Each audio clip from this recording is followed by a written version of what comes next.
Bonjour. Aujourd'hui, j'ai un invité que je peux qualifier de spécial car il s'agit de M. Cherif Diallo, l'un des représentants de l'UFR aux Pays-Bas, donc en Hollande. M. Cherif Diallo est un ancien militant de l'UFR car il a commencé son militantisme ici en France en 2006. Je parle de son militantisme en dehors de la Guinée. Et jusqu'à aujourd'hui, son militantisme continue, raison pour laquelle il est l'un des représentants de l'UFR en Hollande. Bonjour Monsieur Cherif Diallo. Bonjour Monsieur Makanera. Vous êtes en France pour une visite de 3 jours. Le Guépard.net a eu le privilège de vous poser quelques questions. Allons-y droit au but. Vous savez bien, vous suivez, vous êtes responsable politique, qu'il y a une crise politique qui secoue la Guinée depuis quelque temps. Les leaders de l'opposition ont même fait une déclaration à Paris il n'y a pas longtemps de cela. Alors, M. Diallo, quelle est votre lecture de cette crise politique actuelle en Guinée? Tout d'abord, j'aimerais dire merci, M. Makanera. Je salue aussi tous les lecteurs du Guépard et toute personne qui aura visionné cette vidéo. Ma lecture de la vie politique aujourd'hui en Guinée, elle est très critique. Elle est très critique pourquoi? Parce que en 2010, on a eu un président qu'on espérait aller sortir de la Guinée de la crise ou apporter quelque chose de nouveau à la Guinée, comme son slogan le disait. Guinée is back. Guinée is back pour moi, c'est un slogan qui ne mérite pas d'être dit par ce gouvernement. Si nous voyons aujourd'hui entre 2010 et 2013, pour avoir juste les élections législatives en Guinée, il a fallu que les jeunes sortent dans la rue, les leaders politiques manifestent, ont eu des jeunes dans la capitale, il y a eu plus de 60 morts, pour juste aller aux élections législatives. Pour moi, c'est très grave. C'est très grave parce qu'on espérait mieux. Si on sort de la capitale en passant par Gekedo, en allant en Guinée forestière, à Womé, Zogota, toutes ces villes ont quelque chose en commun. Il y a eu des morts. Il y a eu beaucoup de familles qui ont perdu leurs parents. Jusqu'à présent, il n'y a pas eu de poursuite contre ces personnes qui ont assassiné ces familles guinéennes ou ces jeunes guinéens. Pour moi, ce gouvernement n'a pas fait du tout son travail. Alors, le gouvernement, dans le domaine juridictionnel du terme, comme vous venez de dire, vous pointez du doigt des multiples violations des droits humains qui sont restées impunies. Et allant dans ce sens, je pense que, mis à part les cas de violence dont vous parlez à l'intérieur du pays, vous avez constaté aussi ce que certaines personnes qualifient d'assassinat ciblé. Est-ce que vous suivez ces mouvements-là, ces nouvelles? Oui, très bonne question. Effectivement, quand vous êtes Guinéen de l'étranger, vous suivez ce qui se passe en Guinée avec beaucoup d'intérêt. Pourquoi? Parce que vous vous dites à chaque instant, je souhaite rentrer au pays, mais vu ce qui se passe, les assassinats ciblés, je peux parler de Madame Boiro, Monsieur Djaouné et Monsieur Amadouri de UFDG, section Motard. Et tout récemment aussi, il y a eu Abouakar Silla qui a été visé. Et je pense qu'aujourd'hui, la situation en Guinée, elle est très critique à ce niveau parce que les droits de l'homme ne sont pas respectés. Tout à l'heure, je vous ai parlé aussi des jeunes qui ont été tués dans les quartiers dans la commune de Ratoma, section Lac-Sambala Gombe de Kouza. Si vous voyez aussi la police, vu qu'elle n'est pas bien payée, la gendarmerie n'est pas bien payée, elle a développé un fonds de commerce d'aller dans les quartiers, attraper les jeunes, les mettre en prison. Pour libérer ces jeunes, il faut payer une forte somme. Et qui paye tout ça, ce sont les leaders politiques et les familles qui payent. Si vous voyez les assassinats, Madame Boiro, l'homme qui l'a assassiné vient d'être arrêté, un certain nommé Junior. Je pense que la justice, elle est très lente en Guinée. Monsieur Aboubacar Sylla qui vient d'échapper à un attentat ou à une tentative d'assassinat. Où est la justice? Où est la police qui fait son boulot? Où est la gendarmerie qu'on vante tant, qu'on jette des fleurs, qui ne fait pas son boulot? J'aimerais bien rappeler à tout un chacun d'être prudent en Guinée. Alors, vous avez parlé de ces cas, mais ce qui est très grave, c'est que la police qui est censée, dont le rôle d'ailleurs constitue à protéger la population, transforme cette compétence en un fonds de commerce, arrêter les citoyens pour échanger leur libération contre rémunération. J'en avais entendu parler, mais je ne croyais pas que c'était vrai. Donc on peut prendre cette information comme quelque chose de sérieux à votre avis? À mon avis, c'est quelque chose qui est très au sérieux, parce que si la police n'est pas bien payée, la gendarmerie n'est pas bien payée, le rôle du chef de l'État, c'est de réformer cette police, tout premièrement, de réformer la gendarmerie. Mais avant tout ça, il y a aussi un travail qui est très important, la réforme de la justice. Elle a été faite, mais je pense qu'elle n'a pas été bien faite. Si les cadres de la justice ne sont pas les personnes qu'il faut à leur place, la police ne fera pas son travail, la gendarmerie ne fera pas son travail. Et si ces personnes ne sont pas payées, ils sont obligés de recourir à certaines procédures pour avoir un peu d'argent. Je pense que c'est devenu leur fonds de commerce, M. Makanera, je confirme. Effectivement, concernant toujours la police guinéenne, je pense qu'un certain junior dont vous venez de citer aurait chargé la police, y compris le président de la République, paraît-il. Je ne sais pas si vous avez eu ces informations à travers la presse. C'est quand même incroyable qu'on confie la sécurité d'une ville, que le président de la République confie la sécurité d'une ville à un bandit. D'ailleurs, le monsieur dit qu'il travaille en collaboration avec des hautes autorités de la police. Mais jusqu'à présent, c'est comme si de rien n'était. Dans un pays normal, cela aurait constitué un scandale d'État qui aurait poussé la justice à faire son travail, à inculper ou disculper ces policiers-là. Est-ce que vous avez entendu parler de ces questions, comme vous venez de parler des problèmes de la police? Oui, monsieur Makanera, j'ai bien entendu parler. La première fois que j'ai entendu parler de Junior, c'était à la télé. Il y avait un procès d'un certain jeune nommé Souka. Souka était accusé de banditisme, du vol à main armée et de vol des voitures. Et ce jeune Souka avait mentionné le nom de Junior. Il avait même mentionné certains noms des policiers qui ont comparu à la barre et qui ont tout nié. Et pour moi, c'est le début de l'intérêt que je porte à... Là, j'ai commencé à porter intérêt les propos de Souka, jusqu'à Junior qui est là, qui cite le nom de général Baldé, qui travaille avec lui. Et Souka avait nommé le général Toto Kamara, qu'il avait cité à la barre aussi, un certain capitaine qui travaille dans la commune de Dixine. Donc, ce qui démontre que malheureusement, la justice manque à ses devoirs en Guinée. Nous ne disons pas que ces gens-là sont forcément coupables, ils bénéficient de la présomption d'innocence, mais qu'on nous le prouve. Pourquoi rien ne se fait?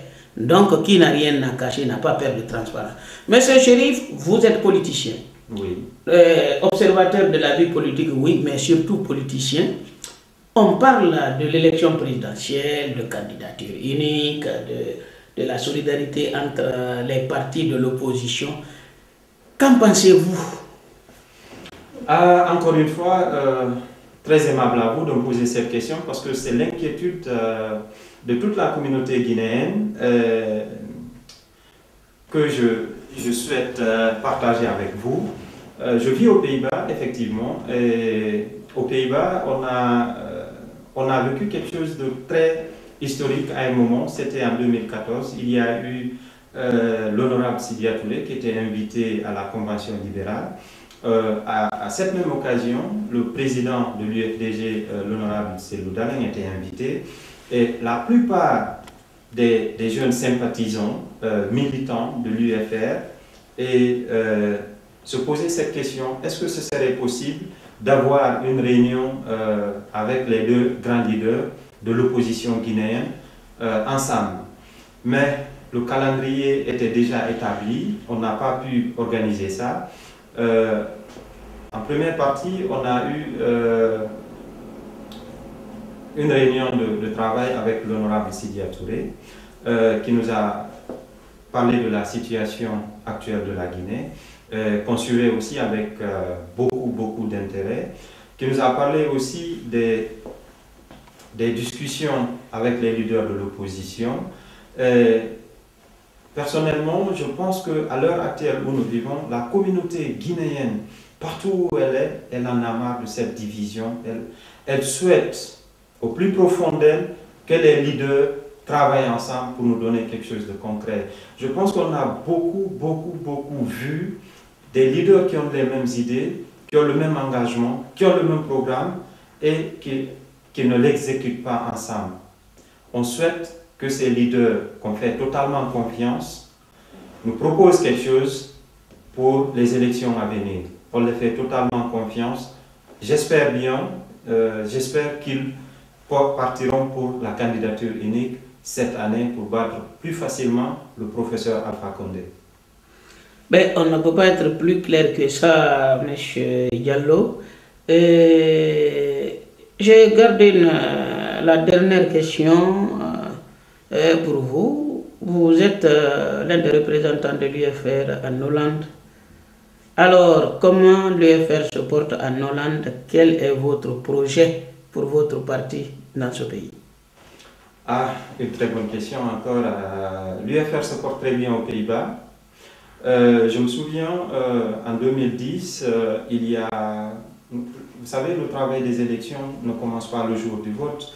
Il y avait eu une forte mobilisation des jeunes membres de l'UFR aux Pays-Bas qui sont allés dans certaines villes pour informer les gens, qui ont envoyé des SMS un peu partout pour les informer du recensement. Mais fort malheureusement, il n'y a pas eu beaucoup de personnes qui ont pu faire le déplacement. Ça, c'est un point, je vais revenir après. Ça, c'est pour les élections à venir. Et de 2010 à 2011, en 2011, il y a eu une délégation de l'UFR Europe qui est allée aux Pays-Bas, qui ont été bien accueillis par les jeunes Guinéens militants sympathisants de l'UFR Pays-Bas. Je peux citer Diogo Jimo, Diaby Didier, je peux citer Diogo Camara, qui est là-bas. Il y avait à peu près une trentaine ou cinquantaine de jeunes qui ont accueilli ce bureau UFR Europe. À partir de là, ils ont essayé de parler du programme des élections législatives à venir. Ils ont parlé aussi des programmes des élections communales, mais fort malheureusement qui ne sont jamais arrivés. Et ces jeunes-là, au retour de la délégation UFR Europe, ils ont continué le travail à implanter l'UFR dans le pays. Ils ont fait un grand travail. En 2014, quand l'honorable Sidya Touré est venu, ça a boosté les membres et sympathisants. L'UFR Pays-Bas se porte vraiment très bien. Je peux remonter de 2010 à 2014. En 2010, on a eu les élections présidentielles. En 2011, il y a eu une délégation de UFR Europe qui est allée aux Pays-Bas pour voir et remercier l'équipe qui est là, le travail qu'ils ont fait. Ils ont parlé aussi de l'implantation de UFR aux Pays-Bas et ils ont demandé de travailler en contact et de mettre beaucoup plus de communication entre le bureau fédéral de UFR Europe et le bureau de UFR Pays-Bas. Et de là, ils ont parlé aussi du programme des élections législatives qui était programmé. Et fort malheureusement aussi du programme des élections communales qui n'ont jamais eu lieu jusqu'à présent. Quand ils sont repartis, le bureau UFR Pays-Bas a commencé le travail. Ils sont allés un peu partout en Hollande pour parler du programme de l'UFR, pour sensibiliser la communauté guinéenne de l'UFR Pays-Bas. Le Groninger, on a un contact là-bas qui s'appelle Ba, Saliou Ba. Il y a aussi Gaston Premier, qui sont nos représentants à Groninger. À Utrecht, on a des représentants. À Rotterdam, je suis l'un des représentants de Rotterdam. À Weert, nous avons là-bas Petiba, qui représente aussi le parti. L'arrivée en 2014 de l'honorable Sidya Touré, il était invité à la convention libérale. Il était venu avec, si je me souviens bien, mademoiselle Khadija Diaby et M. Tal. Après la convention libérale, nous avons eu une assemblée avec l'honorable Sidya Touré. C'était plus un face-à-face parce que les membres et sympathisants de l'UFR Pays-Bas étaient très inquiets de la situation politique en Guinée. Ils étaient très inquiets de la situation économique du pays. Ils étaient aussi très inquiets de l'avenir du pays. Et l'honorable Sidya Touré a été très clair, très précis dans ses explications, parce qu'il y avait une grande tension dans la salle, pour être honnête, qu'on vit au quotidien en Guinée. Il y a ce problème du tissu social qui était là, car personnellement, on avait invité tous les présidents des associations guinéennes de Pays-Bas. On a invité le président de AGAP, Association des jeunes guinéens aux Pays-Bas. On a invité c'est Petit Bari qui est le président. On a invité le président de Moussidal Union Hollande, c'est M. Ibrahim Lamaranaba. Nous avons invité aussi le président de Soleil de Guinée, ça c'est M. Ousmane Conté qui vit à Denac. On a invité aussi quelques présidents des associations locales comme Utrecht, Abdoulaye Ba. On a invité beaucoup de présidents, je ne peux pas citer tout le monde, et chacun d'eux avait une position ou un manque d'information envers l'autre. Et c'est ce qui a surpris l'honorable Sidya Touré, que les Guinéens de l'étranger aussi vivent différemment, vivent un peu éloignés. Il a essayé d'expliquer à la communauté guinéenne, aux membres sympathisants de l'UFR Pays-Bas, que c'est dans l'intérêt de la Guinée si nous travaillons ensemble, c'est dans l'intérêt de la Guinée si nous nous entendons, c'est dans l'intérêt de la Guinée si surtout nous essayons, nous pouvons travailler ensemble. Il n'avait pas parlé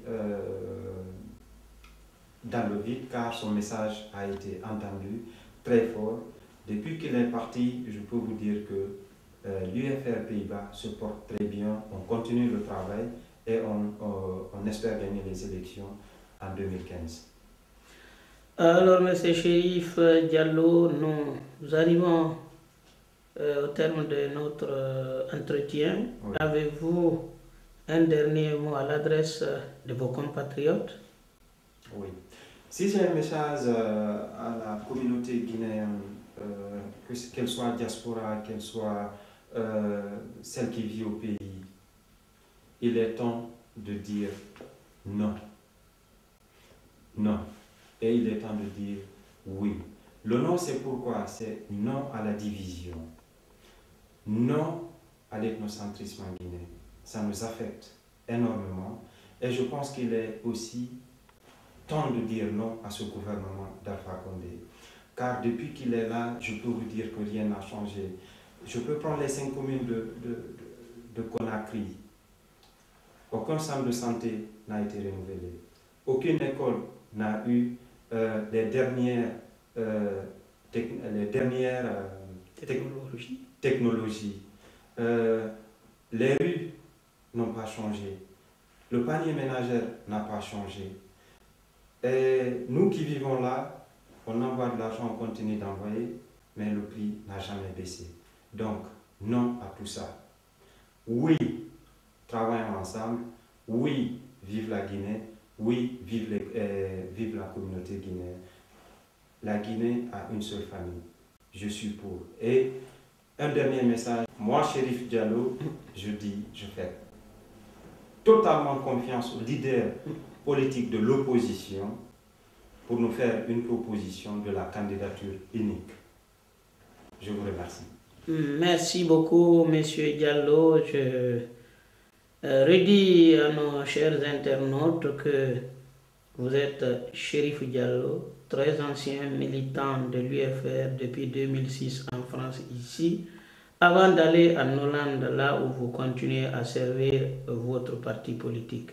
Merci, M. Diallo. Nous espérons que lors de votre prochaine visite à Paris, nous aurons encore l'occasion de nous entretenir, voire peut-être d'ici là, les choses auront changé. Qui sait?